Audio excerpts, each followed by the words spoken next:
The following preview has been rated good bad by the Good, the Bad, and the Weird podcast. Please check out the full episode when it releases on Sunday. In a world where East meets West, and no, we are not talking about the Chinese-Italian fusion restaurant that opened up down the street. When a princess is captured and a plumber isn't around because indoor plumbing was only invented 55 years ago, it is up to a palace guard and a wandering questionable gunslinger to save the day. Starring the, at the time, up-and-coming actors Jackie Chan, Owen Wilson, and Lucy Liu, The Good, the Bad, and the Weird reviews Shanghai Noon. I love this movie.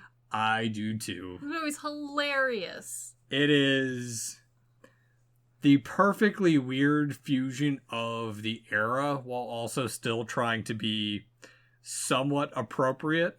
Yes. Yeah, this movie, despite dancing around smoking, drinking, and titties, is fully appropriate for your, very strict grandmother. Yeah, it definitely feels... It's in the same vein as, Wild Wild West a little bit. I would argue it's even cleaner than Wild Wild West. No, that's what I'm saying. Yeah. It's like Wild Wild West, but with less titty drums. A lot less titty drums. Yeah. Somehow. Actually, yeah, somehow. With even horses screwing, or a depiction of horses screwing. It is so brief, it is easily forgiven. Yeah. And, I mean, it is definitely a interesting cultural movie because I don't think we've really had something like it in recent years. It's definitely not as big a thing, but also it's kind of hard to reproduce this because it relies so heavily on the fusion between Jackie Chan's slapstick humor and Owen Wilson's suave, stupid, lover boy sort of styling. Yeah. Where he has a lot of play on words and is trying to be a ladies' man, and Jackie Chan's over here trying to just save the goddamn world. I won't even say save the world. No, just pay the princess. Yes, that's all he cares about. It is. He is a good guardsman. Yeah, very, very devoted. They are both very devoted men. Just to different things. No, they're devoted to the same thing. Yeah, both of them. Yeah, it's both ladies. Yeah, they're both thinking with their lower heads. That's very factual. Yeah. But not specifically saying it. Well, actually... No, Owen Wilson's character is welcomed with open arms at every ladies' establishment this movie goes to. Bordellos. Yeah. I don't know. And on top of that, I think this movie's action is just the right amount of where it's not nonstop, oh shit, I'm tired of, oh, it's another fight scene, to, oh shoot, there's more dialogue, what's happening now? Oh, they're just talking for another 20 minutes. This feels like a really good reinterpretation of the Western styling, where it's a lot of it wasn't gunslinging. There was a lot more stuff happening. This one, I think, is a little bit better paced than some of those, because a lot of those honestly got a little boring at the beginning. Yeah, it's not Tombstone or The Quick and the Dead. Exactly. But it's also not just action. There's quite a lot of just these two idiots becoming best friends. Yeah, and on top of that, none of the characters really grow throughout the movie. No, everyone is the same level of stupid at the end. The only real difference is that Owen Wilson's character's gang dumps him. Yeah, pretty much. And he becomes a sheriff. Spoilers. Yeah, but also, not shocked at all. No, not at all. And, I don't know, it's interesting, because this is, one of the Jackie Chan movies I grew up with, this and Rush Hour. And it's interesting going back to it after having recently seen some garbage movies he's done in recent years. He's been in a lot. But also, for, I think a year or two ago, for Lads Night, we watched The Foreigner. Okay, yeah. And I think that's kind of what put this in my mind, was us watching that and just seeing Jackie Chan still doing his stuff. But in The Foreigner, he's so much older, and you can see how his stunts have changed.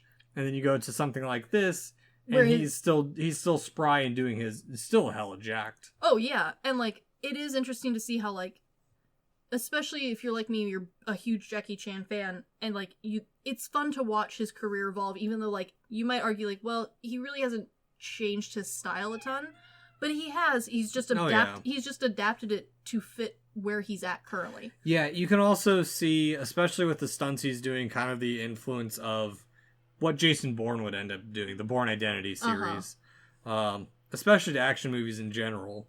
But this is all before that, when like it really at times it feels like it was the Wild West of comedies. Yeah, and honestly, like there wasn't anyone else at the time doing anything like what he does. No. It was just Jackie Chan who could do this. Well, it was also kind of the era of, and we saw, there was like a decade, and I think it still happens, but I don't think we see as much of it, or it's not as jarring. Mm. But we see a lot of action actors and adult actors going into children-friendly films. Oh, yeah. Like The Rock or Vin Diesel trying to do more family-friendly movies. I think no, it's a little bit later. I think like 2006 or so, Eddie Murphy doing the... Yeah, where he went from being Haunted like... Mansion. Yeah. Or no, this is the time when he's like doing Dr. Dolittle and stuff. Yeah, it's kind of like when they went from doing like very high-end PG-13 to even like maybe even a little bit spicier than that, and then, you know, hard left into